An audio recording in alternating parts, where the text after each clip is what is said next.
ప్రార్థన. పరలోకమందున మా కన్న తండ్రి పరిశుద్ధుడా, ఈ రాత్రి కాలంలో ప్రభా, మీ పిల్లలమైన మమ్మల్ని అందరిని ప్రభా సురక్షితంగా ఆరోగ్యవంతంగా మమ్మల్ని నడిపించున్నారు తండ్రి. మీరు మాకు అనుకూలపరిచిన ఈ మంచి సమయాన్ని బట్టి మీ పాదములకు కృతజ్ఞత తెలుపుకొంచున్నాను తండ్రి దేవా. మొదటి వర్తమానంగా తమ్ముడి ద్వారా ఎన్నో మాటలు ప్రభా మీ యొక్క సమాజానికి మీరు తెలియజేస్తున్నారు తండ్రి. మరి యొక్క రెండో వర్తమానంగా తండ్రి నా ద్వారా ఈ సమాజానికి మీరు పలకబోచున్న మాటలను బట్టి మీ పాదములకు కృతజ్ఞత తెలుపుకొంచున్నాను తండ్రి. కూడి వచ్చిన ప్రతి బిడ్డని మీ భద్రమైన చేతులకు అప్పగించుకొంచు ప్రభా. మీ పిల్లలకు అర్థమగు రీతిలో చెప్పగలిగే జ్ఞానాన్ని మీరు నాకు ప్రసాదించి వారి యొక్క హృదయాలను తాకు రీతిలో నా నోటి ద్వారా మీరు పలుకుతారని నమ్మచ్చు. విన్న ప్రతి మాట ప్రభ వారి హృదయాల్లో భద్రపరుచుకుని వాటిని మా యొక్క జీవితంలో పాటించడానికి తగిన బుద్ధిని వివేకాన్ని మా అందరికి ప్రసాదిస్తారని నమ్ముచు క్రీస్తు వారి ప్రశస్తమైన నామంలో ఈ ప్రార్థన సమర్పించుకుంటున్నాను మా కన్న తండ్రి. ఆమె. అంతఃకరణ శుద్ధికై ఆత్మీయ సదస్సు అనే ఈ 3వ దిన సభకు దేవుని ప్రేమించి వచ్చిన ప్రభు పిల్లలైన మీ అందరికి కూడా ప్రభు పేరిట నా శుభాభివందనలు తెలియజేస్తున్నానండి. అలాగే ఈ యొక్క గ్రామాన్ని ప్రేమించి అడిగిన వెంటనే 3 దినాల తేదీలో మనకి అందుబాటులో ఉన్న రావడానికి తనకి ఎన్నో పనులు ఉన్నప్పటికీ కూడా మనల్ని ప్రేమించి గ్రామానికి ఎంతో దూర ప్రాంతం నుంచి వచ్చిన ఏలూరు నుంచి వచ్చిన ముఖ్య వాక్యోపదేశకులు ఉదయభాస్కర్ అన్న గారికి దేవుని పేరట నా శుభాభివందనం తెలియజేస్తున్నాను అన్నగారు. అలాగే వేదిక మీద ఉన్న దేవుని సేవకులైన ప్రతి ఒక్కరికి కూడా దేవుని ప్రశస్తమైన నామంలో శుభాభివందనలు తెలియజేస్తున్నాను. ప్రియమైన దేవుని పిల్లారా, మరి ఏమాత్రం ఆలస్యం చేయకుండా ఈ యొక్క సమయంలో కొద్ది నిమిషాలు దేవుని మాటలు ఆలోచించే ప్రయత్నం చేద్దాం. ఈ భూమి మీద మనిషికి ఒక అంతు చిక్కని ఒక ఆలోచన ఉందండి. ఏంటి ఆలోచన అంటే, ఎప్పటికైనా సరే రేపేం జరుగుతుందో ఈరోజే తెలుసుకోవాలని ఒక ఆలోచన. దాన్ని భవిష్యత్ తెలుసుకోవడం అంటారు. భవిష్యత్ తెలుసుకోవాలి ఎలాగైనా సరే. మనిషి ఎందుకు భవిష్యత్ తెలుసుకోవాలని ఆశపడుతున్నాడు అంటే, రేపేం జరుగుతుందో ఈరోజు తెలిస్తే రేపు జరగబోయే ప్రమాదం నుంచి తప్పించుకోవచ్చు అని ఒక ఆలోచనతో ఏం చేస్తున్నాడంటే, ఎలాగైనా సరే భవిష్యత్ తెలుసుకోవాలి అని ఆలోచన చేస్తున్నాడు. ఆలోచనతో ఎన్నో ప్రయోగాలు చేస్తున్నాడు, ఎన్నో ప్రయత్నాలు చేస్తున్నాడు. అందుకే శాస్త్రవేత్తలు కూడా ఏం చేస్తున్నారు, ఏ విధంగా అయినా సరే మన యొక్క తెలివితేటలు ఉపయోగించి, మనం రాసుకున్న మన శాస్త్రాలను ఉపయోగించి, ఈ టెక్నాలజీని ఉపయోగించి భవిష్యత్తులో మనకి ఎలాంటి ప్రమాదాలు జరగబోతాయి, ఎలాంటి సంభవిస్తాయి సంఘటనలు, అవన్నిటిని ముందుగానే తెలుసుకోవడానికి మనిషి చాలా ప్రయత్నం చేస్తున్నాడండి. అందుకే శాస్త్రవేత్తలు ఎన్నో ప్రయోగాలు చేస్తున్నారు. టైం ట్రావెల్ మిషన్, భవిష్యత్తులోకి వెళ్ళాలి, భవిష్యత్ తెలుసుకోవాలి, రాబోయే సంగతులు తెలుసుకోవాలి, వాటిని సమాజానికి తెలియజేయాలి, ఆ ప్రమాదం నుంచి ఈ సర్వ సమాజాన్ని తప్పించాలి ఎలాగైనా సరే అని ఒక రకంగా శాస్త్రవేత్తలు ప్రయత్నం చేస్తుంటే, సాధారణ మనుషులు కూడా ఏం చేస్తున్నారు, ఎలాగైనా సరే భవిష్యత్తు తెలుసుకోవడానికి ప్రయత్నాలు చేస్తున్నారు. రేపొద్దున నా కుటుంబంలో అవ్వచ్చు, నా జీవితంలో అవ్వచ్చు, ఏం జరుగుతుంది, ఏం జరగబోతుంది తెలుసుకోవడానికి చాలామంది ఆసక్తితో ఉన్నారు, ఇక్కడ ఉన్న వాళ్ళతో సహా. ఏమి అందరికి లేదా? రేపొద్దున ఏం జరగబోతుందో తెలుసుకోవాలని ఆశ లేదండి? భవిష్యత్ తెలిస్తే మా బ్రతుకును మార్చుకుంటాం అనే ఆలోచన ఎంతమందికి లేదు? అందరికీ ఉంది. ఎందుకంటే ఈ భూమి మీద ఎన్నో ప్రమాదాలు జరుగుతున్నాయండి. ఉదయం లేచిన దగ్గర నుంచి పడుకునేంత వరకు ప్రమాదం జరుగుతూనే ఉంది. ఎన్నో సంఘటనలు సంభవిస్తున్నాయి. వాటన్నిటిని చూసినప్పుడు మనకేమనిపిస్తుందంటే, ఆ సంఘటన ఏంటో, ఆ ప్రమాదం మనకు ముందుగానే తెలిస్తే శుభ్రంగా తప్పించుకునే వాళ్ళం కదా, జాగ్రత్త పడేవాళ్ళం కదా అని అనుకుంటూ ఉంటాం. మొన్న ఒకసారి ఇక్కడ వైజాగ్ నుంచి విజయవాడ వస్తున్న ఒక ట్రావెల్ బస్సు అర్ధరాత్రి పూట దారి మధ్యలో పూర్తిగా దగ్నం అయిపోయింది, కాలిపోయింది.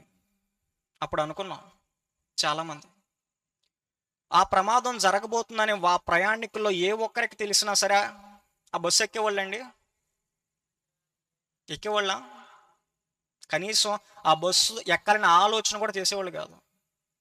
ఎందుకంటే భవిష్యత్తు తెలిసిపోయింది కదా. ఆ భవిష్యత్తు తెలిసిపోయింది. రేపొద్దున ఆ బస్సు ఎక్కితే మనం కాలిపోతాం, మనం ప్రాణాలు కోల్పోతాం తెలిసిపోయింది కదా. ఇంక తెలిసిపోయినప్పుడు ఎందుకు ప్రమాదాలకు పడతారు? ఎందుకు ధైర్యం చేస్తారు? ధైర్యం చేయరు. అలాగే ఎన్నో భూకంపాలు వస్తున్నాయి, ఎన్నో సునామీలు వస్తున్నాయి, ఎన్నో రోగాలు వస్తున్నాయి, ఎన్నో కరువులు వస్తున్నాయి. వీటన్నిటిని కూడా భవిష్యత్ తెలిసిన వాళ్ళు ఎవరైనా ఉంటే, వాళ్ళు ముందే మనకు తెలియజేస్తే మనం ఆ ప్రమాదం నుంచి తప్పించుకునే వాళ్ళం కదా. పలానా ఎక్కడో హైదరాబాద్లో భూకంపం వస్తుంది అనుకోండి, ఒక బిల్డింగ్ కూలిపోతుంది అనుకోండి, మనకు ముందే తెలిసిపోయింది. ఏం చేస్తాం? తెలియజేస్తాం వెళ్ళి, మీరు ఈ బిల్డింగ్లో ఉన్న వాళ్ళంతా కొద్ది నిమిషాల్లో, కొద్ది గంటల్లో ఒక ప్రమాదం జరగబోతుంది, భూకంపం రాబోతుంది. ఈ ప్రమాదం నుంచి మీరంతా తప్పించుకోవాలంటే ఈ బిల్డింగ్ని విడిచిపెట్టి రండి అని చెప్పంగా ఏం చేస్తారు? తెలిసిపోయింది కాబట్టి అందరూ తమ ప్రాణాలు రక్షించుకోవడానికి బయటకు వచ్చేస్తారు. భవిష్యత్ తెలిసింది కాబట్టి, జరగబోయే సంఘటన ముందే తెలిసిపోయింది కాబట్టి. అంటే మనిషి కొద్ది నిమిషాల్లో అవ్వచ్చు, కొద్ది గంటల్లో అవ్వచ్చు, కొద్ది రోజుల్లో అవ్వచ్చు, జరగబోయే సంఘటన తెలిస్తే ముందుగానే జాగ్రత్త పడిపోతాడు, ఆ ప్రమాదం నుంచి తప్పించుకుంటాడు అని మనం అందరం అనుకుంటాం. నిజంగా తప్పించుకుంటాడండి? ఆ ప్రయత్నం చేస్తాడు ఎవరైనా? మనిషికి నిజంగానే భవిష్యత్తు తెలిస్తే ఆ జరగబోయే ప్రమాదం నుంచి తప్పించుకోవాలనే ఆలోచన మనిషి చేస్తాడా?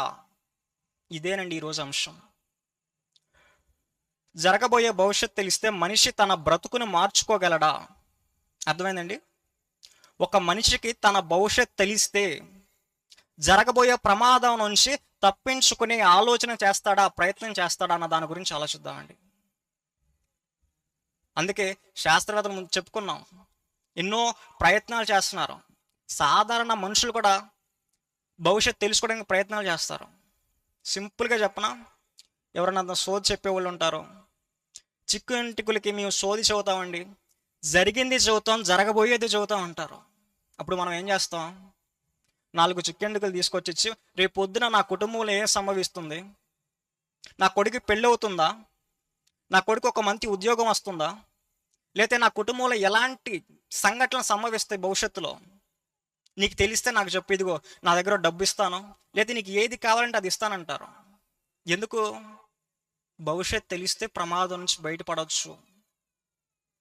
అంటే ఒక చిక్కెంటుకులు లేకపోతే ఒక సోది చెప్పే వ్యక్తిని కూడా సరే ఆశ్రయిస్తున్నారు భవిష్యత్తు తెలుసుకోవడానికి. శాస్త్రవేత్తలే కాదు, ఇక్కడ ఉన్న వాళ్ళు కూడా చాలామంది చెప్పించుకునే ఉంటారు, సరదాగా చెప్పించుకుని ఉంటారు, మా భవిష్యత్తు చెప్పండి ఏం జరుగుతుందో అని. ఇది ఒక శాస్త్రవేత్త లేతే ఒక సోది చెప్పేవాళ్ళు లేతే ఒక కాలజ్ఞానం తెలిసిన వ్యక్తో ఒక మనిషి యొక్క భవిష్యత్తు చెప్పలేడు. ఎన్ని ప్రయత్నాలు చేసినా, ఎన్ని కోట్లు ఖర్చు పెట్టి, ఎంత టెక్నాలజీ అభివృద్ధి చేసుకున్నా సరే మనిషి భవిష్యత్తు అనేది ఒక మనిషి చెప్పలేడు. అది అసాధ్యం అంటే ఎందుకు అసాధ్యం? మనిషి రాతి యుగం నుంచి రాకెట్ యుగంలోకి వెళ్ళిపోయాడు కదా. ఒక రాకెట్ని అంతరిక్షంలోకి పంపించి ఏం జరగబోతుందో, రేపొద్దున వర్షం రాబోతుందా, లేకపోతే రేపొద్దున సూర్యుడు ఎంత వేడితో ఉదయిస్తాడు, ఇలాంటి ప్రతిదీ కూడా తెలుసుకునేంత టెక్నాలజీ వచ్చేసింది ఈరోజు. మరి ఎంత టెక్నాలజీ వచ్చినా సరే మనిషి భవిష్యత్తు తెలుసుకోలేడండి. రాబోయే సంఘటనలు ముందుగా గ్రహించలేడా అంటే నిజంగా గ్రహించలేడండి. అది శాస్త్రవేత్తలకు సైతం అందని రహస్యం. అది మనిషి వల్ల కాదు. కానీ మనం ఏమనుకుంటామంటే శాస్త్రవేత్తలకు ఏదైనా సాధ్యమేనండి, వాళ్ళు ఏదైనా చెప్పేస్తారు. ఎందుకంటే ఒక వారం రోజుల్లో వర్షం రాబోతుందన్న విషయం చెప్పేస్తున్నారు కదా. రాగల 24 గంటల్లో మీకు ఒక తుఫాన్ రాబోతుందన్న విషయం చెప్పేశారు కదా. అంటే శాస్త్రవేత్తలు తలుచుకుంటే, శాస్త్రవేత్తలు ప్రయత్నం చేస్తే మనిషి భవిష్యత్తు కూడా చెప్పేస్తాడు. ఇంకా మన భవిష్యత్తు మనం మార్చేసుకోవచ్చు, రాబోయే ప్రమాదాల నుంచి మనం తప్పించేసుకోవచ్చు అని ఒక ఆలోచనతో ఉన్నాడండి మనిషి. మరి నిజంగా మనిషి యొక్క భవిష్యత్తును ఒక శాస్త్రవేత్త లేదా ఒక గొప్ప వ్యక్తి ఎవరైనా సరే చెప్పగలడా, చెప్పే ప్రయత్నం చేయగలడా అన్న దాని గురించి ఆలోచిస్తే బైబిల్ గ్రంథం నుంచి ఒక మాట చూద్దామండి. అపోస్తుల కార్యములు 1వ అధ్యాయము 7వ వచనము. అపోస్తుల కార్యములు 1వ అధ్యాయము 7వ వచనము. కాలములను సమయములను తండ్రి తన స్వాధీనమందు ఉంచుకుని ఉన్నాడు, వాటిని తెలుసుకొనుట మీ పని కాదు. చాలండి. ఇక్కడ మీ పని కాదంటే శాస్త్రవేత్తలు వస్తారు, సాధారణ మనిషి కూడా వస్తాడు. ఎవరు అతిథులు కాదు. ఎందుకంటే ఇదంతా ఎవరి ఆధీనంలో ఉందంట? కాలం, సమయం, ఇవంతా భవిష్యత్తు అంతా ఎవరి ఆధీనంలో ఉంది? దేవుని ఆధీనంలో ఉందండి. అంతా ఎవరి ఆధీనంలో? దేవుని ఆధీనంలో ఉంది. దేవునికి తప్ప భవిష్యత్తు ఎవరికి తెలియదు. ఎవరి దగ్గరికి వెళ్ళి నువ్వు నా భవిష్యత్తు చెప్పు అంటే ఎవరు చెప్పలేరండి, ఎవరు చెప్పలేరు. మరి మనిషి భవిష్యత్తు చెప్పాలంటే, మనిషి భవిష్యత్తు మార్చాలంటే ఎవరి వల్ల అవుతుంది? ఖచ్చితంగా దేవుని వల్లే అవుతుందండి. దేవుడే మనిషి యొక్క భవిష్యత్తుని చెప్పగలడు. ఎందుకంటే కాలం, సమయం ఇవన్నీ ఎవరి ఆధీనంలో ఉండే? దేవుని ఆధీనంలో ఉన్నాయి. ఒక రాష్ట్రం యొక్క అధికారం అంతా ఎవరి చేతిలో ఉంటుంది? ఒక సీఎం చేతిలో ఉంటుంది. సీఎం, రాష్ట్రానికి సీఎం ఒక్కళ్ళే ఉంటారా? గ్రామ సర్పంచ్ నుంచి సీఎం వరకు ఉంటారు. ఇప్పుడు మనం వెళ్ళి ఒక సర్పంచ్ గారి దగ్గరికి వెళ్ళి మన రాష్ట్రానికి ఎలాంటి పథకాలు వస్తాయి, లేకపోతే ఎలాంటి నిర్ణయాలు తీసుకుంటారని మనం ఒక సర్పంచ్ గారిని అడిగితే ఆయన చెప్పగలడా? చెప్పలేడు. ఎందుకంటే ఆయన ఒక గ్రామం వరకే పరిమితం. ఒక రాష్ట్రానికి ఏం సంభవిస్తుందో తెలియాలంటే అది ఎవరి ఆధీనంలో ఉంటుంది? ఒక రాష్ట్ర ముఖ్యమంత్రి ఆధీనంలో ఉంటుంది. మనం ఈ రాష్ట్రం గురించి భవిష్యత్తులో ఎలాంటి సంఘటనలు సంభవిస్తాయో తెలియాలంటే ఎవరిని అడగాలి? ఎవరిని ఆశ్రయించాలి? ముఖ్యమంత్రి గారి దగ్గరికి వెళ్ళి ప్రెస్ మీట్ పెడతారు కదా, అప్పుడు విలేకరులు అడుగుతారు, మీరు భవిష్యత్తులో ఎలాంటి కార్యాచరణ చేయబోతున్నారు, ఎలాంటి పథకాలు చేయబోతున్నారు, తీసుకురాబోతున్నారు.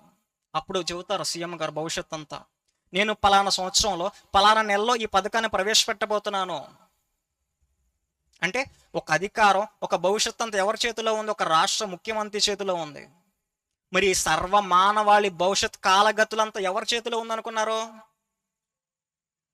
ఈ సర్వ సృష్టిని కలిగించిన మహాదేవుని చేతిలో ఉందండి. అందుకే కాలగతుల సమయంలన్నీ ఎవరి చేతిలో ఉన్నాయంటే తండ్రి ఆధీనంలో ఉన్నాయి. ఒకవేళ మనుషులుగా మీరు అది ప్రయత్నం చేస్తే అది మీ వల్ల కాదు అని చాలా సింపుల్గా చెప్పేసాడండి. మీ వల్ల కాదంతే. మీరు శాస్త్రవేత్తల దగ్గరికి వెళ్ళినా, లేదా ఒక ముఖ్యమంత్రి దగ్గరికి వెళ్ళినా, ఎవరి వద్దకు వెళ్ళినా సరే భవిష్యత్తు అనేది తెలుసుకున్నట మీ వల్ల కాదు అని చెప్పేశాడు. మరి ఇప్పుడు మనిషి దేనికోసం చూస్తున్నాడు? భవిష్యత్ తెలుసుకోవడానికి ప్రయత్నం చేస్తున్నాడు. మరి ఇప్పుడు భవిష్యత్తు ఎవరు చెప్పాలండి? మనిషి భవిష్యత్తు ఎవరు చెప్పాలి? దేవుడే చెప్పాలండి. మరి భవిష్యత్తు అంతా ఎవరి దగ్గర ఉంది? దేవుని దగ్గరే ఉంది. అంటే భవిష్యత్తు అంతా తన చేతిలో పెట్టుకున్న మనిషిని దేవుడు ఆడిస్తున్నాడు అంటారా? చెప్పేస్తే పోతుంది కదా. పలానా రోజు పలానా గంటకి పలానా చోట భూకంపం రాబోతుందన్న విషయం దేవునికి తెలిసినప్పుడు దేవుడు ఎందుకు చెప్పట్లేదు? చెబితే ఆ ప్రజలంతా రక్షింపబడతారు కదా, ఆ ప్రమాదం నుంచి తప్పించబడతారు కదా అన్న ఆలోచన ఎంతమందికి వచ్చి ఉండదండి? చాలామంది అనుకుంటారు కదా. ఈ ప్రమాదాన్ని దేవుడు తెలిసినప్పుడు ఆ ప్రజలకు తెలియజేస్తే వాళ్ళంతా రక్షింపబడతారు కదా. నిజంగా మనిషికి ఒక విషయం చెబితే, ఒక జాగ్రత్త చెబితే, భవిష్యత్తు చెబితే తన బ్రతుకును మార్చుకునే మనసు ఉందా అన్న దాని గురించి ఆలోచిద్దామండి. మొట్టమొదటి కూడా ఏదైనా ఒక భవిష్యత్తు చెప్పాలంటే దేవుడే చెప్పాలి మనిషికి. మరి చెప్పడా? చెబుతాడండి. ఎందుకంటే ఏ ఒక్క మనిషి కూడా ప్రమాదంలో పడతాం దేవునికి ఇష్టం ఉండదు. ఎందుకంటే తన పిల్లలు కదా, తన పిల్లలు తన కళ్ళ ముందు ప్రమాదంలో పడి చనిపోతుంటే ఏ తల్లిదండ్రులకి చూస్తూ ఉంటారండి? ఏ తల్లిదండ్రులు కూడా చూస్తూ ఉండరు. దేవుడు కూడా చూస్తూ ఉండలేడండి. అందుకే భవిష్యత్తు చెప్పాడండి మనిషికి. భవిష్యత్తు ఎప్పుడో చెప్పేశాడు. ఒక మనిషిని తయారు చేసినప్పుడు, ఒక మనిషిని తన పోలిక చొప్పున నిర్మించుకున్నప్పుడే భవిష్యత్తు చెప్పేశాడు. చూడండి ఆ మాట. ఆదికాండము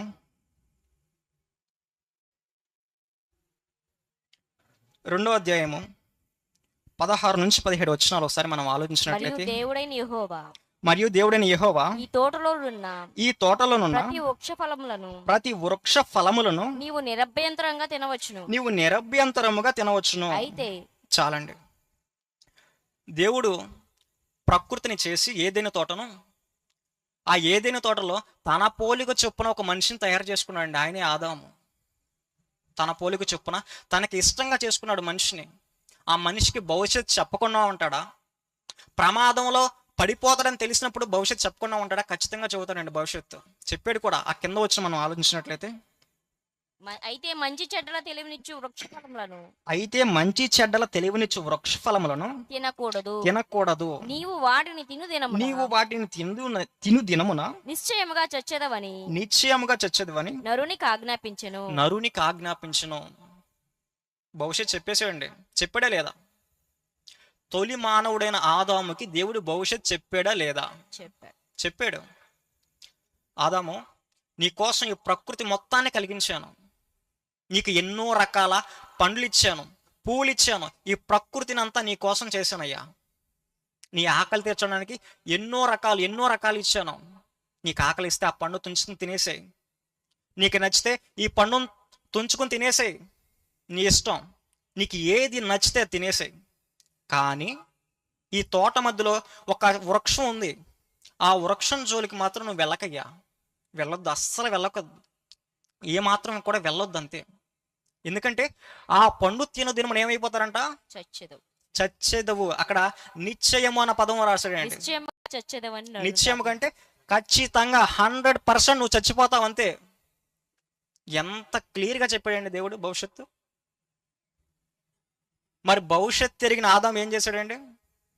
తెలుసు, మీ అందరికీ తెలుసు. ఆదాము తినడానికి పండ్లు లేవండి.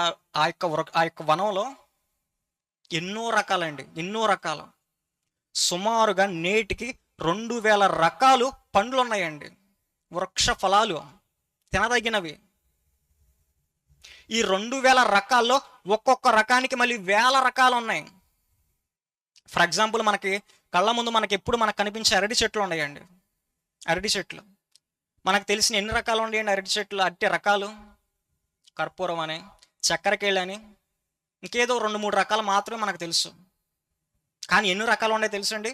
ప్రపంచవ్యాప్తంగా భూమి మీద సుమారు 1000 నుంచి 1500 రకాలు ఉన్నాయండి ఒక్క అరటిలోనే. ఒక అరటి పండులోనే ఎన్ని రకాలు ప్రపంచవ్యాప్తంగా? ఒక 1000 నుంచి 1500 రకాల జాతులు ఉన్నాయి. మనకెన్ని తెలుసు? చక్కెరకేళి, అమృతపాణి, కర్పూరం, ఇవే తెలుసు. కానీ 1500 ఉన్నాయంటండి. అలాగే కొబ్బరికాయలు మనకు తెలుసు కదా, మన చుట్టూ కొబ్బరి చెట్లు ఉంటాయి. ఇవన్నీ ఉన్నాయి తెలుసా? ఎన్ని రకాలు ఉన్నాయి తెలుసా? 100 నుంచి 150 రకాలు ఉన్నాయంటండి ఒక కొబ్బరి చెట్లోనే, ఒక కొబ్బరికాయలోనే ఇన్ని రకాలు. అలాగే మనకి మామిడి పండ్లు తెలుసు. ఎన్ని ఉన్నాయి తెలుసా? మామిడి పండ్లు ఎన్ని రకాలు ఉన్నాయి తెలుసా?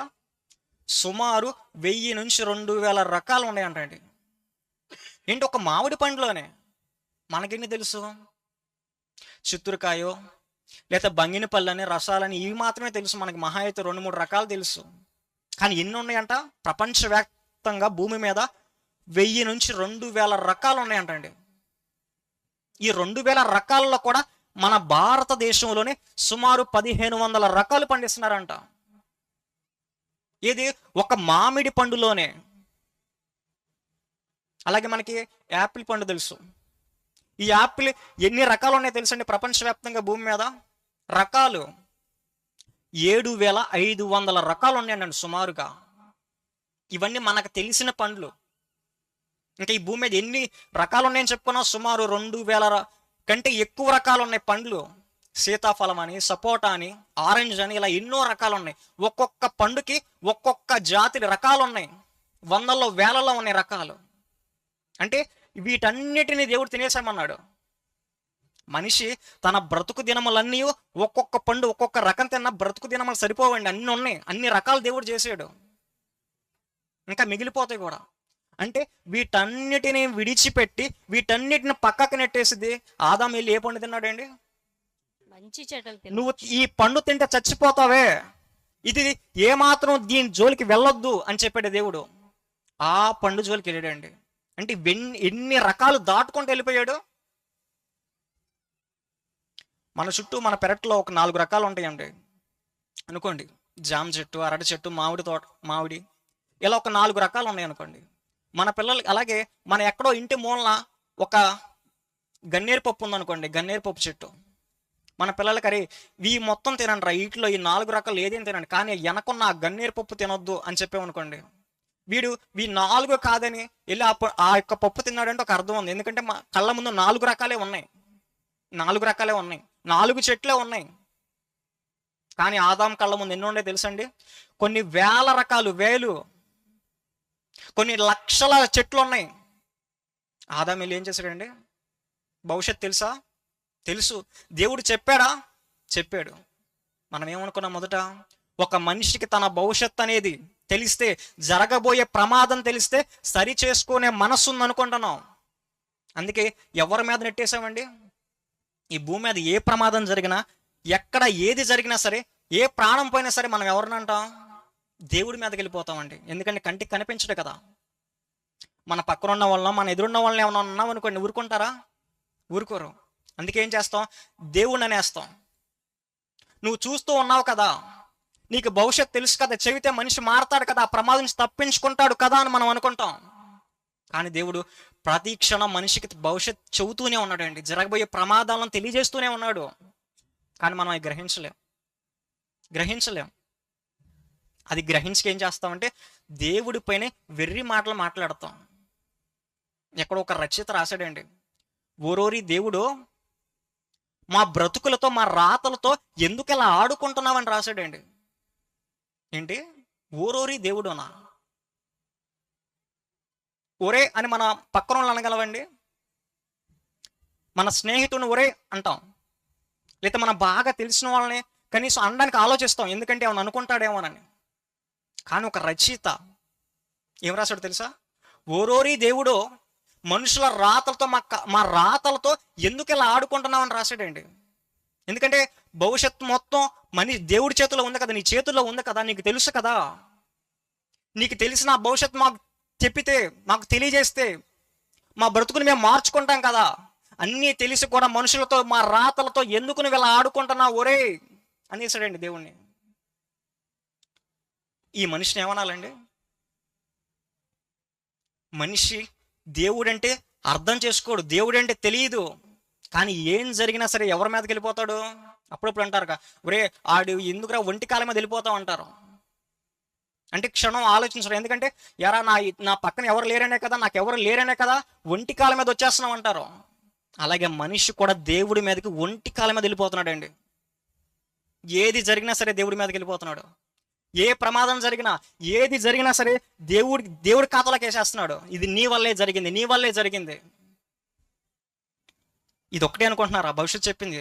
ఇలా ఎన్నో చెప్పాడు. ఈ భూమి మీద ఆదాము గారు పుట్టారు, సర్వజాతులు వచ్చినాయి, వాళ్ళు పాపం చేశారు. సమస్త శరీరులు తమ మార్గాన్ని చెరిపేసుకుని దేవునికే తన స్వహస్తాలతో నిర్మించుకున్న మనిషిని చంపేయాలనుకునేంత దుస్థితిలోకి మనిషి వెళ్ళిపోయాడండి. ఎవరైనా అనుకుంటారండి నా స్వహస్తాలతో చేసుకున్న ఈ సమస్తాన్ని నాశనం చేసుకోవాలని? ఎవరు అనుకోరు. ఎందుకంటే ఎంతో కష్టపడి చేశాడు దేవుడు.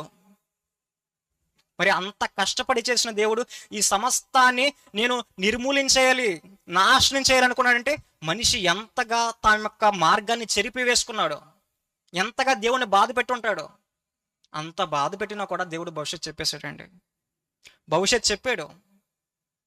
ఎలా అంటారా? నోవాహు గారిని పంపించాడు. మీకు రాబో ఉగ్రత, రాబో ప్రమాదాన్ని ఆనాడు ఆ ప్రజలకి తెలియజేశాడు. ఏది? అంత బాధ పెట్టినా, దేవుడు అంత బాధపడుతున్నా, అంత కోపంలో ఉన్నా కూడా మనిషికి భవిష్యత్తు చెప్పకుండా మానలేదు. చూడండి ఒకసారి ఆ మాట. పేతురు రాసిన 2వ పత్రిక 2వ అధ్యాయం 5వ వచనం. పేతురు రాసిన 2వ పత్రిక 2వ అధ్యాయం 5వ వచనం. మరియు ఆయన పూర్వకాలమందున్న మరియు ఆయన పూర్వకాలమందున లోకమును విడిచిపెట్టక భక్తిహీనుల సమూహం మీదకి జల ప్రళయమును రప్పించినప్పుడు నీతిని ప్రకటించిన నోవాహును చాలండి. దేవుడు ఎవరిని పంపించాడంట? నోవాహు గారిని పంపించాడు. జల ప్రళయం ఇంకా రాకముందే, ఆ సమస్త శరీరులు ప్రమాదంలోకి పడకముందే, ప్రమాదం సంభవింపక ముందే నోవాహు గారిని పంపించేశాడు. నువ్వు వెళ్ళిపో, నా ప్రజలకు భవిష్యత్తు చెప్పు, కనీసం అలా అయినా సరే వాళ్ళ బ్రతుకు మార్చుకుంటారేమో, ప్రమాదం నుంచి ప్రమాద బారిన పడకుండా ఉంటారేమో. రండి, కొద్ది రోజుల్లో ఈ యొక్క సమస్త భూమి నిండిపోబోతుంది, నీళ్లతో జలమయమైపోతుంది.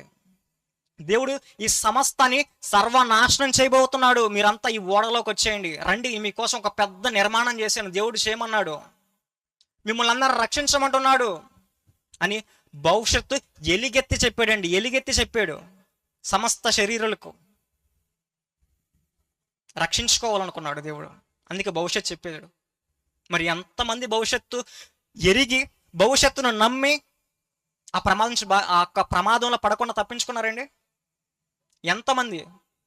8 మంది. దేవుడు ఎంతమందికి భవిష్యత్తు చెప్పాడు? ఎంతమందికి జరగబోయే ప్రమాదాన్ని తెలియజేశాడు దేవుడు? సమస్తానికి తెలియజేశాడు కదా. మరి సమస్త ప్రజలకు జరగబోయే ప్రమాదాన్ని తెలియజేస్తే ఎంతమంది వచ్చారు ఓడలోకి, ఎంతమంది రక్షించబడ్డారు, ఎంతమంది ప్రమాద బారిన పడకుండా కాపాడబడ్డారంటే 8 మంది. అంటే మిగిలిన వాళ్ళందరూ ఏం చేశారు? వాళ్ళకి తెలియదా భవిష్యత్తు? వాళ్ళకి దేవుడు చెప్పలేదా? చెప్పాడండి, అందరికి సమానంగా చెప్పాడు. ఒక నోవాహు గారి కుటుంబానికి మాత్రం వెళ్ళి చెవిలో చెప్పలేదు, సమస్తానికి చెప్పాడు భవిష్యత్.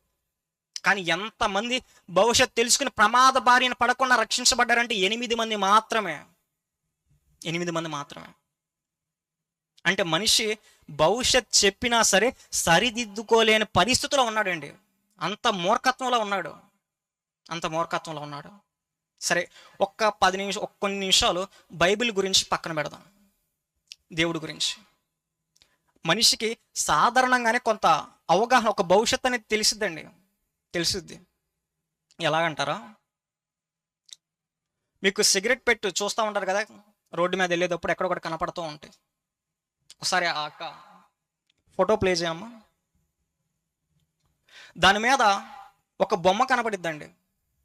ఈ సిగరెట్ అనేది తాగితే ఎంత ప్రమాదం మీకు సంభవించిద్దో, ఏం జరుగుతుందో అన్న దాని మీద ఒక అవగాహన కల్పించే విధంగా భవిష్యత్తు దాని మీద కనపడిద్దండి. ఈ సిగరెట్ పెట్టి ఎంత ఉండిద్ది, మా అయితే ఒక వేలుడు అంత ఉండిద్ది, ఈ వేలుడంత సిగరెట్ కానీ నువ్వు తాగితే నీకు ఎలాంటి ప్రమాదం సంభవించిద్దో ఆ బొమ్మ మీద చాలా చాలా స్పష్టంగా కనపడిద్దండి. చాలా స్పష్టంగా చూడండి. ఆ సిగరెట్ పెట్టి మీద అక్కడ దాని మీద ఏం రాస్తుందండి? అక్కడ ఏం జరగబోయిద్దో భవిష్యత్తు కూడా అక్కడే కనపడిద్ది. చూడండి, అక్కడ టొబాకో కాజెస్ పెయిన్ఫుల్ డెత్ ఏముందండి అక్కడ? Tobacco causes painful death.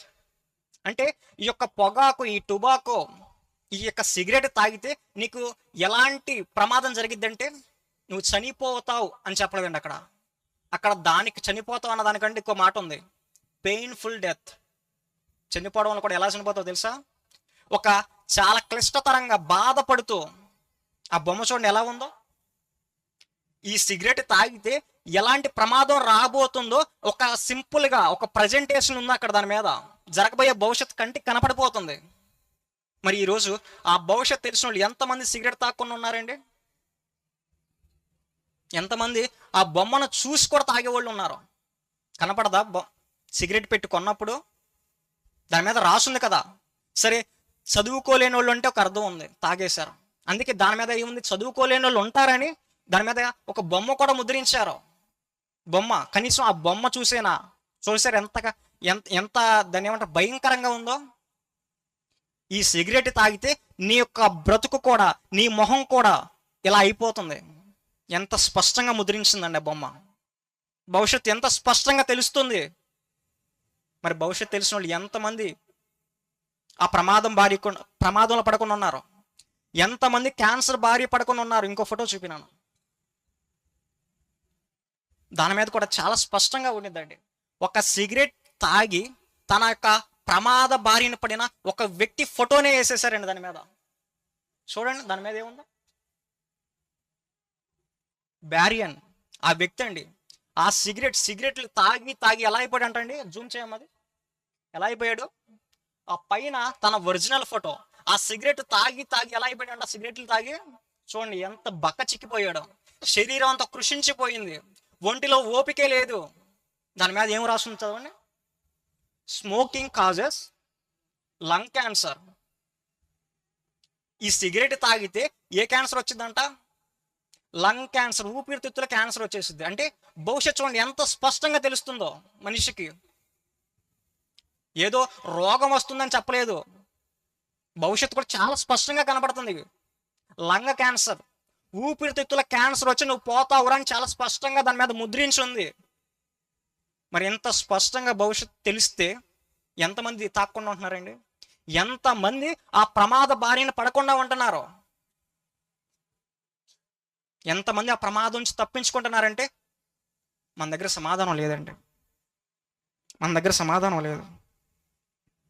అందుకే దేవుడు కూడా ముందుగానే భవిష్యత్తు చెప్పాడు. సిగరెట్టే కాదు, ఈ భూమి మీద మద్యం అనేది పొంగి పొరిలిపోతుందండి. చిన్నల మొదలుకొని పెద్దల వరకు మద్యం తాగి ఎంతోమంది తమ ఆరోగ్యాన్ని చెరిపేసుకుంటున్నారు, పాడు చేసుకుంటున్నారు. మరి ఇంత పాడు చేసుకుంటాను దేవుడు భవిష్యత్తు చెప్పకుండా ఉంటాడా? చెబుతాడండి, ఖచ్చితంగా భవిష్యత్తు చెబుతాడు. చెప్పాడు కూడా భవిష్యత్తు. చూడండి సామెతల గ్రంథము 23వ అధ్యాయము 31వ వచనము. సామెతల గ్రంథము 23వ అధ్యాయం 31వ వచనము. ద్రాక్ష రసము మిక్కిలి ఎర్రబడగను, గిన్నెలో తళతళలాడుచుండగను, త్రాగుటకు రుచిగా నుండగను, దాని వైపు చూడకము. ఏం చెప్పాడు దేవుడు? ఎంత స్పష్టంగా చెప్పాడు. అది నీ కంటికి చాలా అందంగా కనపడిద్ది, తళతళ మెలిసిపోతూ ఉంటుంది, చాలా ఎర్రగా ఉండిద్దంట. అది నువ్వు చూడగానే నిన్ను ఆకర్షింపజేసే విధంగా ఉంటుంది. అయినా సరే నువ్వేం చేయాలి? దాన్ని చూడబాక. ఎందుకంటే అది ప్రమాదం అది. నువ్వు దాని జోలికి వెళ్ళావంటే నువ్వు ప్రమాదంలో పడిపోతావు. ఆ ప్రమాదం కూడా చెప్పేశాడు కింద. చదవండి 32వ వచనం. పిమ్మట అది సర్పము వలె కరచును, కట్లపాము వలె కాటు వేయును. విపరీతమైన చాలండి. ఎంత స్పష్టంగా దేవుడు చెప్పాడండి. నీ కళ్ళ ముందు ఒక అందంగా కనపడేది ఒక బాటిల్, చాలా ఎర్రగా మెరిసిపోతూ ఉంటుంది. కానీ దాని వైపు చూడబాక, దాని జోలికి వెళ్ళబాక, దాన్ని తాగబాక. ఒకవేళ తాగేవా నువ్వేం వేయబోతావంటే కట్లపాము విషం నీలోకి వెళ్తే ఎంత ప్రమాదమో అంత ప్రమాద బారిన పడతావు నువ్వు. ఒక పాము కాటు వేసినట్టు వేసిద్ది ఆ బాటిల్. ఎంత స్పష్టంగా చెప్పాడండి. అక్కడ ఏ పాము అన్నాడు? కట్లపాము. పాము అంటే ప్రమాదమా కాదా? పాము విషం ప్రమాదమా కాదా? దేవుడు ఎంత స్పష్టంగా ఉదాహరణతో కూడా ఎగ్జాంపుల్ చూపిస్తున్నాడు. ఎగ్జాంపుల్ మనకు కళ్ళ ముందు మనకు తెలిసిన వాటిని ఎగ్జాంపుల్గా చూపిస్తున్నాడు. నువ్వు కానీ ఈ మద్యం తాగావంటే, నిన్ను ఆకర్షింపజేస్తున్నా ఈ యొక్క బాటిల్గా నువ్వు తాగావంటే అది నిన్ను కట్లపాము వల్లే కరిచి వేస్తుంది, నిన్ను మరణం అయ్యే విధంగా చేస్తుంది. నువ్వు జాగ్రత్తగా ఉండు. దాని జోలికి మాత్రం నువ్వు వెళ్ళొద్దు. ఆ బాటిల్ ఇమేజ్ కూడా చూపిండండి. బాటిల్ ఇమేజ్ కూడా ఆల్కహాల్, దాని మీద కూడా స్పష్టంగా ఉండిద్దండి. దేవుడు చెప్పడమే కాదు, ఆ బాటిల్ అమ్మేవాడు కూడా చెబుతాడు దాని గురించి. చూడండి ఆ బాటిల్ మీద ఏముందో, దాని మీద కూడా భవిష్యత్తు ఉండిద్దండి. నువ్వు కానీ ఈ యొక్క బాటిల్లోది నువ్వు కానీ తాగేవంటే నీకు పలానా క్యాన్సర్ వచ్చింది, పలానా రోగం వచ్చింది అని చాలా స్పెసిఫిక్గా వచ్చే రోగం కూడా, ఆ రోగం దేనికి వచ్చిందో కూడా, ఏ శరీరాన్ని అది నాశనం చేస్తుందో కూడా చాలా స్పష్టంగా ఉండిద్దండి. Alcohol causes lung cancer, alcohol causes bowel cancer, ప్రేగు క్యాన్సర్, బోవెల్ క్యాన్సర్. అంటే ఈ మద్యం ఈ బాటిల్లో నువ్వు తాగేవంటే కొనుక్కొని నీకు ఏ రోగం వచ్చిందో తెలుసా? ఈ మద్యం దేనిని నీ శరీరంలో ఏ అవయవాన్ని నాశనం చేస్తుందో తెలుసా? ప్రేగుని నాశనం చేసిద్ది, ప్రేగుని బలహీనపరిచేసిద్ది, ఊపిరితిత్తుల్ని బలహీనపరిచిద్ది, కాలేయాన్ని బలహీనపరిచిద్ది, కాలేయం పాడవకుండా, కాలేయం పని చేయకుండా చేస్తుంది. ఎంత స్పష్టంగా ఉందండి దాని మీద. మద్యం, సిగరెట్ పెట్లు, దేని మీదనైనా సరే మనకు కనపడుతుంది ఎంత స్పష్టంగా. ఏ రోగం వచ్చిద్దో, ఆ శరీరంలో ఏ భాగం ఇబ్బంది గురి చేస్తుందో చాలా స్పష్టంగా కనపడుతుందండి. మరి అంత స్పష్టంగా కనపడుతున్నా ఎంతమంది ప్రమాదం నుంచి తప్పించుకుంటున్నారండి? ఎంతమంది ప్రమాదంలో పడకుండా ఉంటున్నారు తెలీదా? మద్యం తాగితే ఆరోగ్యం పాడవుతుందన్న విషయం తెలీదా? చిన్నలు మొదలుకొని వృద్ధుల వరకు అందరికీ తెలుసు. అందరికీ తెలుసు. చిన్నలు మొదలుకొని వృద్ధుల వరకు అందరూ తాగుతారు. తాగనోళ్ళు ఉన్నారు, తాగుతారు. తాగే ఏ ఒక్కరికి కూడా ఇది తాగడం వల్ల ప్రమాదం జరుగుతుందని తెలీదా? తెలుసు. దాని కళ్ళ ముందు మనకు కనపడుతుంది. ఏ శరీర భాగం బలహీనపడుతుంది, ఏ శరీరం పాడవుతుంది అన్నది ఒక ముద్రతో సహా, ఇమేజ్ ప్రింట్తో సహా మన కంటికి కనపడుతుంది. అది ఎంత ఘోరంగా పాడైపోతుందో కూడా చాలా స్పష్టంగా కనపడుతుంది. మరి కంటికి అంత స్పష్టంగా భవిష్యత్తు తెలిసిపోతున్నా, జరిగే ప్రమాదం తెలిసిపోతున్న మనిషి ఎంతమంది రక్షించబడుతున్నారు, ఎంతమంది ఆ ప్రమాదంలో పడకుండా ఉంటున్నారు? రెడీ అయిందా? ఒక యువకుడు గురించి చెబుతానండి. రీసెంట్గా ఒక న్యూస్ చూశాను. ఒక యువకుడు అండి తన స్నేహితులతో కలిసి ఒక పందెం కాశాడు. ఏంటంటే 5 ఫుల్ బాటిల్స్ అంట, ఓపెన్ చేయని ఒక 5 బాటిల్స్ నీళ్లు కలపకుండా తాగేస్తాను అని పందెం కాశాడంట అండి. నీళ్లు కలపకుండా, అసలు మధ్య నీళ్లు కలిపి తాగితేనే ప్రమాదం అంట. అలాంటిది నీళ్లు కలపకుండా రా అంటారంట దాన్ని. ముడి అంటే దాంట్లో ఏది కలపకుండా తాగేయడం, డైరెక్ట్గా తాగడం. ఏదైనా కలుపుకుని తాగితేనే ప్రమాదం అని దాని మీద ముద్రిస్తే ఆ యువకుడు ఏం చేశాడు? ఏది కలుపుకోకుండా, నీళ్లు కలుపుకోకుండా 5 ఫుల్ బాటిల్స్ తాగేసాడంటండి. 5 బాటిల్స్ మీద ముద్రించలేదా? క్యాన్సర్ వచ్చింది, అరే ఇది నువ్వు తాగితే పోతావని దేని మీద లేదా? ఉంది. 5 బాటిల్స్ మీద ముద్రించింది. పోనీ చదువుకోలేదంటే చదువుకున్నాడు, తెలీదా? తెలుసు. కానీ ఏం చేశాడు? ఫుల్ బాటిల్స్ తాగేశాడండి. 5 ఫుల్ బాటిల్స్ తాగేశాడు. అక్కడికక్కడే కొన్ని గంటల్లో చనిపోయాడండి. శరీరం మొత్తం ఉబ్బిపోయింది, పని చేయకుండా పోయింది, ప్రాణాలు కోల్పోయాడు. ఎవరైనా తాగుతారండి? ఒక బాటిల్ తాగితేనే ప్రమాదం అని దాని మీద ముద్రిస్తే, అలాంటిది 5 బాటిల్స్ తాగేసాడండి. వెంటనే 5 బాటిల్స్. పందెం గెలిచాడు, ప్రాణాలు పోగొట్టుకున్నాడు. వచ్చి ఉంటాయి మా అయితే 2000, 3000 వచ్చి ఉంటాయి పందెంలో. కానీ ప్రాణం ఏమైపోయింది? ప్రాణం పోయింది. సింపుల్గా. ఎంత సింపుల్గా పోయిందండి? 5 బాటిల్స్ తాగితే ప్రాణం పోయిందా? చూడండి, ఆ న్యూస్ చూడండి ఒకసారి. ఫార్వర్డ్ చేయి.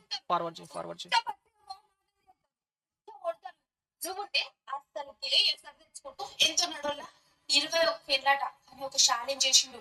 నీళ్లు కలపకుండా 5 మంది బాటలు తాగుతా అంటే దోశతో షరతులు వేసిండు. 5 బాటలు అట. పోరాడు వయసు ఏంది, వాని షరతులు ఏంది, ఆఖరికి గుడుక్కు మంచి విడిచిండు. అవసరమా? ఈ పిల్లగాడి పేరు కార్తీక్. కర్ణాటక కోటట. ఇంకో 2 సోపతి గారు దాపతిచ్చారు. అందరూ కలిసి వాళ్ళ మీద కూర్చున్నారట. ఇక కూర్చున్నాక ఎటువంటి మాటలు వెళ్తే మాటల మాట, నువ్వు నీళ్ళు కలపకుండా 5 ఫుల్ బాటలు లేపితే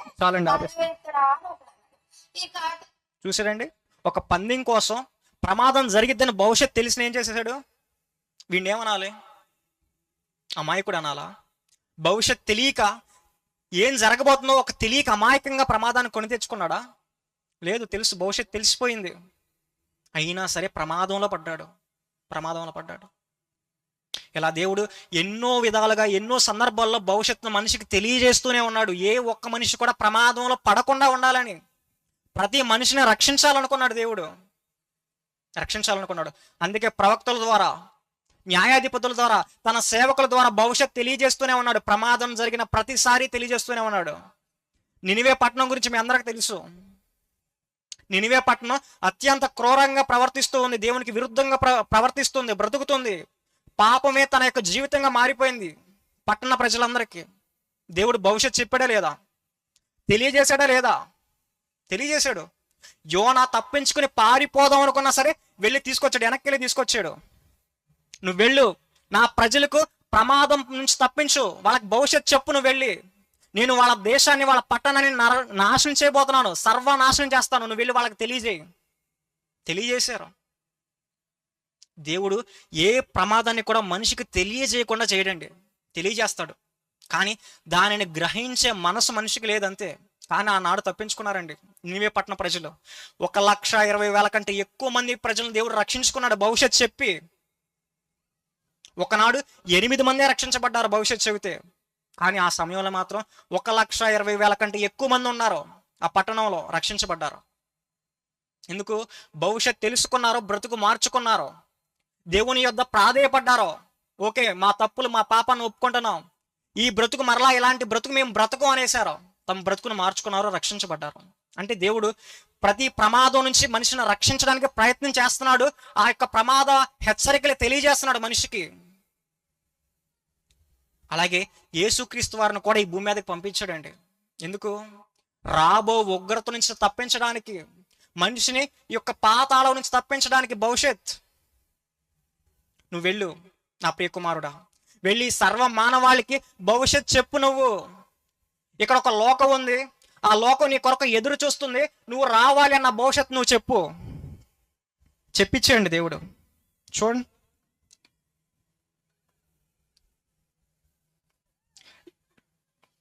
యోహాను సువార్త 14:2 యోహాను సువార్త 14:2 యేసు క్రీస్తు వారు కూడా ఈ భూమి మీదకి వచ్చి ఖాళీ ఏం లేదు, భవిష్యత్తు చెప్పాడు మనిషికి. నా తండ్రి ఇంట అనేక నివాసములు కలవు, లేని ఎడల మీతో చెప్పుదును, మీకు స్థలము సిద్ధపరచ వెళ్ళుచున్నాను. ఆగండి, నేను వెళ్ళిపోతున్నాను. ఈ 33.5 సంవత్సరాలు నా బ్రతుకుని ఇక్కడ చాలించి ఈ పట్టణాన్ని, ఈ భూమిని విడిచి నేను నా తండ్రికి వద్దకు వెళ్ళిపోతున్నాను. ఎందుకు వెళ్తున్నాను? మీకు స్థలాలు సిద్ధపరచడానికి వెళ్తున్నాను. మీరంతా ఇక్కడ ఇళ్ళు కట్టుకుని మీరు స్థిరపడిపోయారు కదా, ఇది కాదు మీ లోకం, ఇది కాదు. మనకంటూ ఒక లోకం ఉంది, మనకు ఒక తండ్రి ఉన్నాడు, మన కొరకు ఎదురు చూస్తున్నాడు. నేను వెళ్ళి అక్కడ మీ కొరకు స్థలాలు సిద్ధపరిచి, 2వ వచనం కింద, స్థలము సిద్ధపరచ వెళ్ళుచున్నాను. నేను వెళ్ళి మీకు స్థలము సిద్ధపరచని ఎడల నేనుండు స్థలములో మీరును ఉండులాగున మరలా వచ్చి నా యొద్ద నుండుటకు మిమ్మును తీసుకొని పోదును. చాలండి, భవిష్యత్తు చెప్పేశాడు దేవుడు యేసుక్రీస్తు వారు.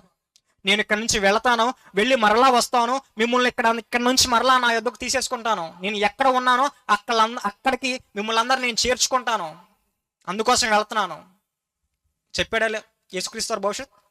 ఇది మీది, ఈ లోకం మీది కాదు. నేను వెళతాను, మీ కొరకు స్థలాలు సిద్ధపరుస్తాను, మరలా వస్తాను, మీ ఇక్కడ నుంచి మరలా మిమ్మల్ని తీసుకెళ్ళిపోతాను. ఇది భవిష్యత్.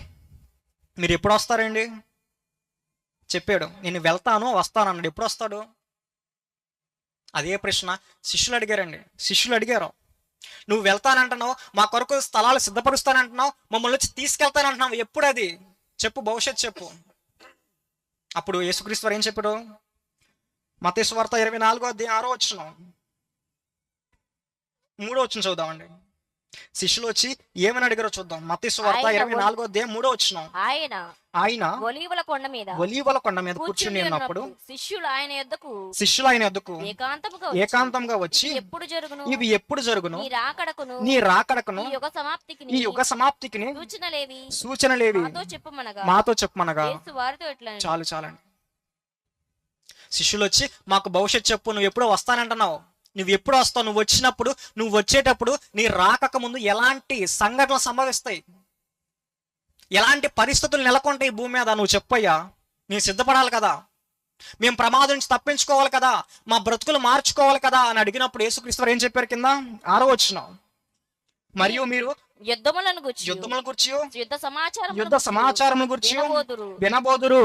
ఆగండి, నేను వచ్చే ముందు భూమి మీద కొన్ని పరిస్థితులు నెలకొంటాయి. ఏంటి అంటే, మీరు యుద్ధాల గురించి వింటారు, యుద్ధ సమాచారాలు మీ చెవిని పడతాయి. అదే గుర్తు, అదే సూచన. ఎంత చక్కగా చెప్పండి, భవిష్యత్తు జరుగుతున్నాయా లేదా? యుద్ధ సమాచారం గురించిన వార్తలు మనం వింటున్నామా లేదా? ఉదయం లేచిన దగ్గర నుంచి ఉక్రెయిన్, రష్యా అమెరికా బాంబులు వేసుకుంటున్నాయని, పాలస్తీనా బాంబులు వేసుకుంటున్నాయని, ఇజ్రాయెల్ బాంబులు వేసుకుంటున్నాయని, మూడో ప్రపంచం ఎప్పుడు వస్తుందని ప్రజలంతా, ప్రపంచం అంతా అల్లోకల్లోలంగా ఉన్నారండి. మన ట్రంప్ కూడా అన్నాడు త్వరలోనే మూడో ప్రపంచ యుద్ధం కూడా వచ్చే పరిస్థితులు నెలకొంటున్నాయని. భవిష్యత్తు తెలుస్తుందా లేదా? దేవుడు చెప్పిన భవిష్యత్ సూచనలు మనకి వినిపిస్తున్నాయా లేదా? మనకి తెలుస్తున్నాయా లేదా? ఇంకేం చెప్పాడు? 8వ వచనం, అక్కడక్కడ కరువులను భూకంపములను కలుగును, ఇవన్నీ వేదనలకు ప్రారంభము. నేను వచ్చే ముందు కొన్ని సూచనలు జరుగుతాయి, ప్రమాదాలు, భూకంపాలు వస్తాయి, కరువులు వస్తాయి, యుద్ధాల గురించిన వార్తలు మీకు వినబడతాయి. ఇవన్నీ వినబడుతున్నాయి ఏంటి? నేను రాబోతున్నాను, నా యొక్క రాకడకు సమయం సిద్ధమవుతుంది. మీరంతా భవిష్యత్తు మీకు చెప్పేస్తున్నాను, మీరంతా సిద్ధంగా ఉండాలి, సిద్ధంగా ఉండాలి, మీరంతా జాగ్రత్తగా ఉండాలి, జాగ్రత్తగా ఉండాలి. ఇప్పటి వరకు మీరు ఎలా బ్రతుకున్నారో తర్వాత సంగతి పక్కన పెట్టేసి విడిచిపెట్టండి. ఎక్కడి నుంచి అయినా సరే మీ బ్రతుకులు మార్చుకోండి, మీ ప్రవర్తన మార్చుకోండి. ఇలాంటి యొక్క సంఘటనలు మీకు కనిపించినప్పుడు ఏమైపోవాలి? ఓకే, ఇలాంటి సంఘటనలు క్రీస్తు వారు మనకు చెప్పారు, ఈ సంఘటనలు జరుగుతున్నాయి అంటే క్రీస్తు వారు రాబోతున్నారు, ఈ ప్రపంచం అంతా సర్వనాశనం కాబోతుంది. కాబట్టి మనం ఏం చేయాలి? మన బ్రతుకు మార్చుకోవాలి, ఈ ప్రమాదం నుంచి మనం తప్పించుకోవాలి అని మనకేమైపోవాలి? అర్థమైపోవాలి. అందుకే చెప్పాడు సూచనలో భవిష్యత్తు, అందుకే చెప్పాడు. కనీసం ఈ భవిష్యత్తు చెబితే అయినా మనిషి మారతాడేమో. ఎంత స్పష్టంగా చెప్పండి. ఈ దేవుడు క్రీస్తు వారు చెప్పిన ఈ సూచనలు మనకు కనబడుతున్నాయి లేవా? కనబడుతున్నాయి, చాలా స్పష్టంగా కనబడుతున్నాయి. మరి ఏం చేయాలి? సిద్ధంగా ఉండాలి. ఇలాంటి సంఘటనలు మనకు వినిపిస్తున్నప్పుడు, మనకి కనిపిస్తున్నప్పుడు మన బ్రతుకును మార్చుకోవాలనే ఆలోచన, ఈ ప్రమాదం నుంచి తప్పించుకోవాలనే ఆలోచన, బుద్ధి మనిషికి రావాలి. కానీ వస్తుందా? పలానా హైదరాబాద్లో భూకంపం వచ్చింది అని విన్నప్పుడు మనం ఏం చేయాలి? జాగ్రత్త పడాలి. కానీ అక్కడ హైదరాబాద్ భూకంపం వచ్చిందంటే పలానా గుంటూరులోనో, పలానా విజయవాడలోనో, పలానా విశాఖపట్నంలోనో రేవు బీచ్ చేసుకుంటారండి. రేవు పార్టీ అంటే కుర్రోళ్ళంతా కలిసి ఒక పబ్బు వాతావరణం కల్పించుకుని అక్కడ తైతక్కలాడుతూ ఉంటారు, అక్కడ ఎంజాయ్ చేస్తూ ఉంటారు. ఒక చోట భూకంపం వచ్చింది, ఒక చోట వార్తలేండి, ఏ వార్తలో ఒక ఛానల్ పెడితేనేమో భూకంపం వచ్చిందంటారు, ఒక ఛానల్ పెడితేనో పలానా విశాఖపట్నంలో రేవు పార్టీ చేసుకుంటున్నారు. అంటే ప్రమాదం గురించి తెలుస్తున్నా, ప్రమాదాలు జరుగుతున్నాయి అని తెలుస్తున్నా, ఎంజాయ్ చేసేవాడు ఎంజాయ్ చేస్తూనే ఉన్నాడు, ఎవరికి నచ్చినట్టు వాడు బ్రతుకుతూనే ఉన్నాడు. అంటే భవిష్యత్తు తెలుస్తున్నా సరే, ప్రమాదాలు మనకి కంటికి కనిపిస్తున్నా సరే, మనలో చలనం రావట్లేదండి, మార్పు రావడం లేదు. అలాగే యేసుక్రీస్తు వారు వస్తానని చెప్పారు కదా, ఎలా వస్తానన్నారో కూడా చెప్పేశాడండి. నేను ఎలా రాబోతున్నానో చాలా స్పష్టంగా చెప్పేశాడు. చూడండి, ఆ మాట కూడా పేతురు రాసిన 2వ పత్రిక 3వ అధ్యాయం 12వ వచనం. పేతురు రాసిన 2వ పత్రిక 3వ అధ్యాయం 12వ వచనం. ఆకాశములు రవ్వులుకొని, క్షమించండి, దానికంటే పేతురు రాసిన 2వ పత్రిక 3వ అధ్యాయం 10వ వచనం, పై వచనం. అయితే ప్రభు దినము దొంగ వచ్చినట్లు వచ్చును ఆ దినమున. చాలండి. యేసుక్రీస్తు వారు ఎలా వస్తారంట? నేను నా తండ్రి యొద్దకు వెళ్ళి మీకు స్థలాలు సిద్ధపరిచి మరలా వస్తాను, ఆ వచ్చే ముందు కొన్ని సంఘటనలు జరుగుతాయి, ఆ సంఘటనలు మీరు విన్నప్పుడు, మీరు చూస్తున్నప్పుడు మీరు జాగ్రత్త పడాలి అని చెబుతూ ఎప్పుడు వస్తాడో కూడా మనిషికి ఒక సూచన చెప్పేశాడు. ఎప్పుడు యేసుక్రీస్తు వారు వస్తారులే, మేము చిన్నప్పటి నుంచి వింటున్నాం, ఇంకా యేసుక్రీస్తు వారు రారే, అసలు ఉన్నాడా, ఇదంతా నిజమేనా అని రోజు బైబిల్ పట్టుకుని చర్చికి వెళ్ళే వాళ్ళకి కూడా ఈ యొక్క సందేహం వచ్చిందండి. నేను చాలా మంది విశ్వాసుల్లోనే ఉన్నా. నేను ఎప్పుడో సండే స్కూల్ నుంచి వింటున్నానండి, యేసుక్రీస్తు వారు 2వ రకాల్లో వస్తారు, ఈ భూమి మొత్తం నాశనం అయిపోతుంది, ఈ యొక్క సర్వమానవాళి నాశనం అయిపోతారు, యేసుక్రీస్తు వారు 2వ రాకడలో వచ్చి ఈ సర్వమానవాళిని తీసుకెళ్ళిపోతాడు. ఈ యొక్క మాటలు చిన్నప్పటి నుంచి వింటున్నానండి. కానీ నాకు ఇప్పుడు పెళ్ళై, ఇప్పుడు నాకు పిల్లలు పుట్టి, వాళ్ళకు కూడా పిల్లలు పుట్టేశారు, నాకు ఇప్పుడు మనవాళ్ళు వచ్చేసారు, అయినా సరే ఇంకా యేసుక్రీస్తు వారు రాలేదు, ఇంకా రాకడ జరగలేదు అని హేళన చేసేవాళ్ళు కూడా ఉన్నారండి. అంటే రాకడ జరుగుతుంది, ప్రమాదాలు జరుగుతున్నాయి, అవన్నీ కంటికి కనిపిస్తున్నా సరే మనిషి ఎంత తేలిక బాగుందండి దేవుని మీద, ఎంత తేలిగ్గా మాట్లాడుకుంటున్నాడు. ఎందుకంటే భయం లేదు మనిషికి. ఎలా వస్తానన్నాడు? దొంగ ఎలా వస్తాడండి? చెప్పకుండా వచ్చేస్తాడు. పలానా సుబ్బారావు గారు రేపొద్దున 12:40 ఒక మంచి సుముహూర్తం ఉందండి. ఆ గడియలు బాగున్నాయి. అప్పుడు దొంగతనం చేస్తే నా దొంగతనం చాలా బాగా సక్సెస్ఫుల్ అయ్యిద్ది. నేను అలా వస్తానని చెప్పొస్తాడు ఎవరైనా? రాడు. దొంగలా వస్తాడు? అన్ని తలుపులన్నీ మూసేసుకుని ఇంకా లైట్లన్నీ కట్టేసి ఇంకా పడుకున్నాక అర్ధరాత్రి వస్తాడు. ఆ క్షణం మనకు తెలిసిద్దా దొంగ ఎప్పుడు వస్తాడో? రాడు. తెలీదు. చెప్పేసి ఏ దొంగ కూడా రాడు. అలా ఉండిద్దంట యేసుక్రీస్తు వారు రాకడ కూడా. ఇప్పుడు దొంగ వస్తున్నాడు అన్న విషయం మనకు తెలిస్తే మనం ఏం చేస్తాం? జాగ్రత్త పడటమే కాదు, ఇంటి చుట్టూ లైట్లు పెట్టేస్తాం, ఇంటి చుట్టూ సీసీ కెమెరాలు పెట్టేస్తాం, జాగ్రత్త పడిపోతాం. ఎందుకంటే ఆ దొంగ వస్తున్నాడు అన్న విషయం మనకు తెలిసిపోయింది కాబట్టి. కానీ యేసుక్రీస్తు వారు రాకడ ఎలా ఉండిద్దో తెలుసండి? దొంగ వలె అంట. అంటే ఆకస్మికముగా. అందుకే మనకి చాలా స్పష్టంగా రాశారు, తిరుగుట రాళ్ళు విసిరే వాళ్ళు విసురుతూనే ఉంటారు, ఒకళ్ళు వెళ్ళిపోతారు. పొలంలో పనిచేసుకునే వాళ్ళు మాట్లాడుకుంటూ పనిచేస్తూనే ఉంటారు, పనల కోస్తూనే ఉంటారు, ఒకళ్ళు వెళ్ళిపోతారు, ఒకళ్ళు ఉండిపోతారు. అంటే క్రీస్తు వారు రాకడ ఎలా దొంగ వలె వస్తాడంట. మరి దొంగ వలె వచ్చేటప్పుడు మనకు తెలియదు కదా, మరి తెలియనప్పుడు మనం ఎంత జాగ్రత్తగా ఉండాలండి? ఎంత జాగ్రత్తగా ఉండాలి? మరి ఎవరైనా జాగ్రత్తగా ఉంటున్నారా? యేసుక్రీస్తు వారు దొంగ వలె వస్తాను అని చెప్పాడు కదా. మీలో ఎవరైనా ఇంటికైనా ఈ రాత్రి 1 గంటకు ఒక దొంగ రాబోతున్నాడు అంటే ఏం చేస్తారండి? చెప్పండి, ఏం చేస్తారో? కర్రలు పట్టుకుని మీ ఫ్యామిలీయే కాదు పక్కింటి వాళ్ళని కూడా తీసుకొస్తారు, రండి మా ఇంట్లో దొంగ పడతా అన్నాడు, జాగ్రత్తగా ఉండాలని. మరి యేసుక్రీస్తు వారు దొంగ వలె వస్తానని చెప్పాడా లేదా? చెప్పాడు. మరి ఒక దొంగ వస్తున్నాడంటే ఎలా ఉండాలి? జాగ్రత్తగా అలర్ట్గా ఉండాలి. నువ్వే కాదు, నీ కుటుంబం అంతా అలర్ట్గా ఉండాలి, నీ చుట్టుపక్కల ఉన్న వాళ్ళు కూడా అలర్ట్గా ఉండాలి. ఎందుకంటే పక్కింటే కదా. ఈ ఇంట్లో దొంగతనం చేసి ఆ ఇంట్లోకి రాలేడా? వస్తాడు. కాబట్టి వాళ్ళు కూడా జాగ్రత్తగా ఉండాలి. ఇప్పుడు యేసుక్రీస్తు వారు దొంగ వలె వస్తాను అని చెప్పినప్పుడు ఏం చేయాలి? నువ్వు నీ కుటుంబం జాగ్రత్తగా ఉండాలి. నువ్వే కాదు, నీ పక్కింటి వాళ్ళకి, నీ కుటుంబ సభ్యులకు కూడా చెప్పాలి, ఇదిగో యేసుక్రీస్తు వారు ఇలా దొంగ వలె వస్తాడంట. ఏ క్షణం వస్తాడో మనకు తెలియదు. మనమంతా ఏం చేయాలి? సిద్ధపాటే ఉండాలి. మన బ్రతుకు మార్చుకోవాలి, మనమంతా సిద్ధపడిపోవాలి. మరి ఆ భయం ఎవరికైనా ఉందండి? క్రీస్తుని నమ్మిన వాళ్ళకి అవ్వచ్చు, క్రీస్తుని ఎరగని వాళ్ళకి అవ్వచ్చు, ఎవరికి లేదండి ఆ భయం, ఎవరికి లేదు. కానీ మనకి ఆ భయం రావాలండి, ఆ భయం రావాలి. అందుకే దేవుడు ఏం చేశాడు? జరిగిన సంగతులను, జరగబోయే సంగతులను చాలా స్పష్టంగా రాయించాడు బైబిల్ గ్రంథంలో. కొరింథీయులకు రాసిన మొదటి పత్రిక 10వ అధ్యాయం 11వ వచనం ఉంటుంది, చదవక్కర్లేదు. జరిగిన సంగతులను మనకి ఏంటి దృష్టాంతాలుగా రాయించాడు. జరిగింది, జరగబోయేది ఎందుకు రాయించాడు? నువ్వు కానీ భవిష్యత్తును తెలుసుకోక, భవిష్యత్తు గురించి నువ్వు ఆలోచించక, నేను చెప్పింది విని కూడా నువ్వు నిర్లక్ష్యం వహిస్తే, ఇదిగో ఆనాడు నోవాహు తరంలో ఎలా ప్రమాదంలో పడిపోయారో జనం, నువ్వు కూడా అలా పడిపోతావు. అలాంటి దుస్థితి నీకు రాకూడదు, అలాంటి ప్రమాదం నీకు రాకూడదు. కాబట్టి ఏం చేయాలి? నువ్వు జాగ్రత్తగా ఉండాలి.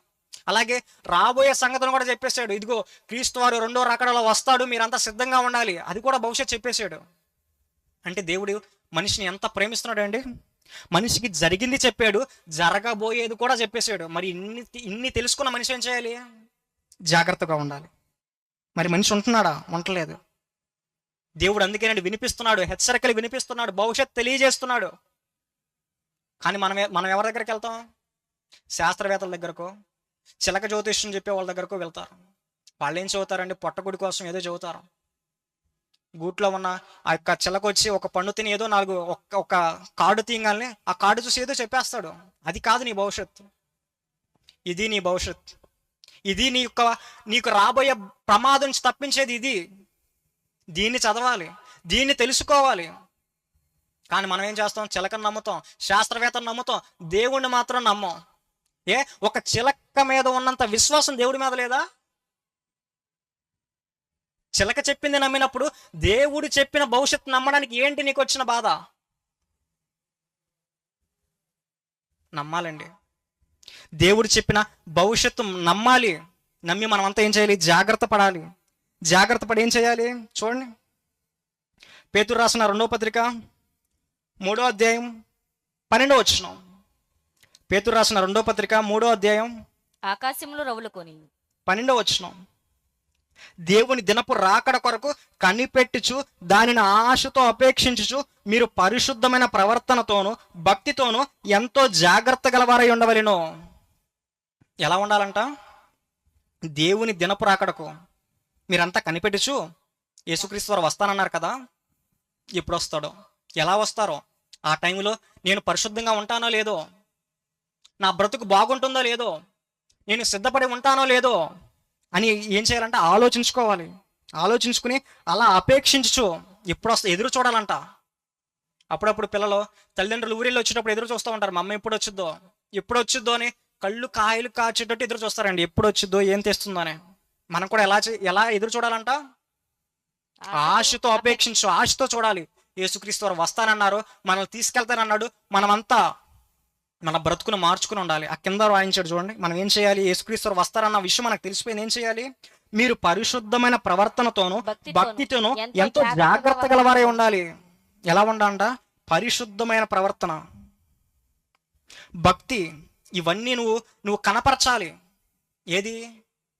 కంటికి కనిపించేది కాదండి, కంటికి కనిపించే పరిశుద్ధత కాదు, కంటికి కనిపించే భక్తి కాదు. ఇది దేవుడు చూడండి. దేవుడు ఏమాత్రం కూడా మనిషి పై రూపం లక్ష్య పెట్టుకోడు కాదు. అది కూడా చెప్పేశాడు.